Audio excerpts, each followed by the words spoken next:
Hello everyone and welcome to Community Corner. I'm Jen, community developer on the game. Today we're doing something a little bit different. We're taking my own question from our subreddit, which was, which kind of maps would you like to see in Rainbow Six Siege? We got a lot of replies from you, and today we're inviting one of our level designers to discuss the process of making a map and also discuss some of the suggestions you made.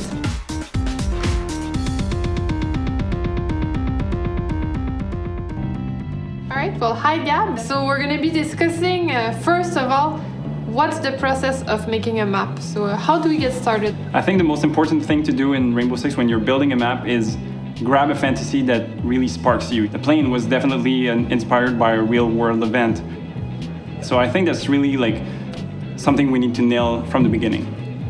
Once we have the fantasy, what's next? Grid block. So we go through that phase where we're just building up this shell and rooms inside and the corridors. So we try to really nail navigation at first through that gray block phase. Then we need to think about what the gameplay is going to be, where the choke points are going to be, where the objectives are going to be. And then we start playing also with destruction, but very lightly, I would say. So what's the most challenging part of creating maps for Rainbow Six Siege?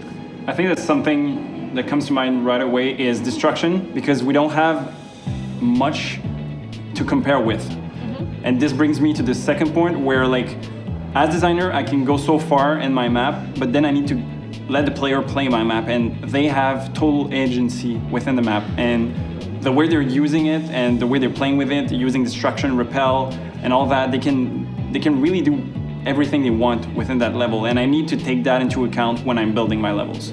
So playing around with destruction, we basically start establishing kind of guidelines for ourselves, right? We come up with stuff we need to follow in terms of rules, but then we like to break them and create interesting twists around them. We never touch the outside shell of a map for destruction. That was one of the guidelines. But then we have two maps like Hereford and Clubhouse, which completely break this set of rules, you know? Charge going live.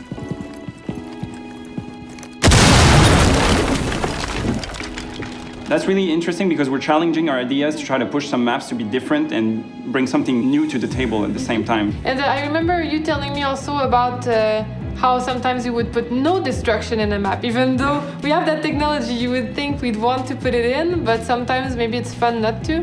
Yeah, in Bank, the interesting part with Bank was that there's an objective where you have absolutely no destruction within this room, but destruction happens all around it. And so Defender can either turtle this room very strongly with 5 players inside, but then you're vulnerable to grenades attack and stuff like that. So I think that breaking these rules sometimes brings something very interesting to the table. And sometimes we try to push the boundaries and you tell me sometimes it just doesn't work out.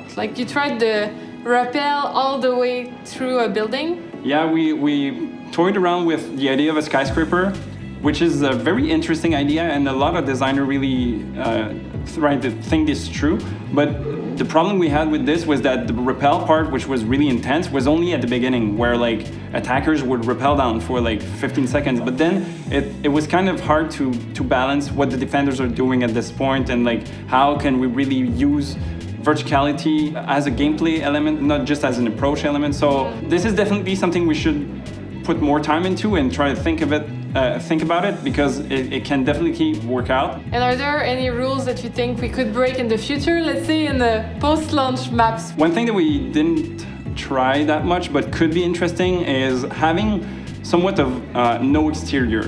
Because every map we have right now, we're spawning outside, approaching the building, but what if you're spawning on the building itself or within the building itself, and there's not much exterior going on? I think that could be something interesting, and then we could take the ideas from concerts, for instance, and add repel from within the building. Mm-hmm. So that could be something interesting. All right, well, we'll see what comes next. Thank you so much, Gab. Thank you for having me. And thank you for joining us. We hope you enjoyed this conversation.